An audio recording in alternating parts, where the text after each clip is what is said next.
Hi friends, అందరు ఎట్లున్నారు? బాగున్నారా? మేమైతే చాలా చాలా బాగున్నాం. మీరు కూడా బాగుండాలని మనస్ఫూర్తిగా అయితే కోరుకుంటున్నా. ఈ రోజు వీడియో వచ్చేసి ఇంట్లో అయితే గులాబ్ జామ్ ఎలా ప్రిపేర్ చేయాలో చూసేద్దాం. మా హస్బెండ్ అయితే గులాబ్ జామ్ ప్రిపేర్ చేస్తుండు.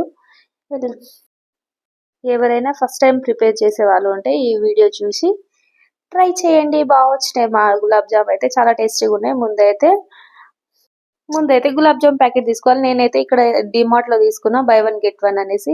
తీసుకొని కూడా చాలా రోజులే. ఇంకా ప్రెగ్నెంట్ టైంలో తీసుకున్నా, కానీ ఎక్కువ తింటే షుగర్ వస్తుందేమో అనేసి చేయలేదు. ఇప్పుడు మా హస్బెండ్ అయితే చాలా రోజుల తర్వాత బేబీ పుట్టి 1 మంత్ అయినాక గులాబ్ జామ్ అయితే చేస్తున్నారు. ముందుగా పిండిని అయితే నీట్ గా కలుపుకోవాలి. కొందరైతే ఇక పాలతో కూడా కలుపుతారు. మేమైతే వాటర్ తోనే కలుపుకుంటా, ఎందుకంటే నేను పాలతో అయితే తినను. పాలైతే ఎప్పుడు తాగను కూడా, అందుకనేసి వాటర్ తో అయితే కలుపుకొని నీట్ గా అయితే ఉండ్రాలు లెక్క చిన్న చిన్నగా చేసుకోవాలి ఫ్రెండ్స్. పెద్దవి చేసుకుంటే మళ్ళీ అవి లోపల కచ్చి కచ్చిగా ఉంటాయి. అందుకనేసి చిన్న చిన్నగా చేసుకోవాలి. రౌండ్ గా నీట్ గా వస్తాయి. చేతికి అయితే కొంచెం ఆయిల్ పెట్టుకొని రౌండ్ గా కొంచెం కొంచెం పిండితో అయితే తీసుకోవాలి. ఇక్కడైతే పాకం పట్టుకుంటున్నాం.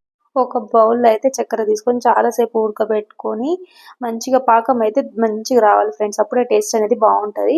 దాంట్లో అయితే ఒక 4 ఇలాచీలు వేసుకోవాలి. ఫ్లేవర్ కోసం చాలా బాగుంటది.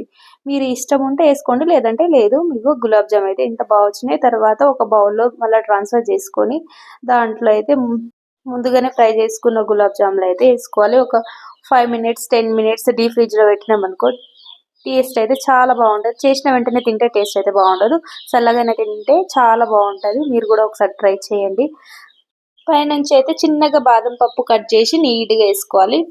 టేస్ట్ అయితే అదిరిపోతుంది. ఒకసారి ట్రై చేయండి, కామెంట్ చేయండి. ఇలాంటి వీడియోస్ కోసం నా ఛానల్ని అయితే సబ్స్క్రైబ్ చేసుకోండి ఫ్రెండ్స్. వెళ్ళే ముందు ఒక లైక్ చేయొచ్చు కదా ఫ్రెండ్స్, కాస్త సపోర్ట్ చేయండి. బాయ్ అందరికీ.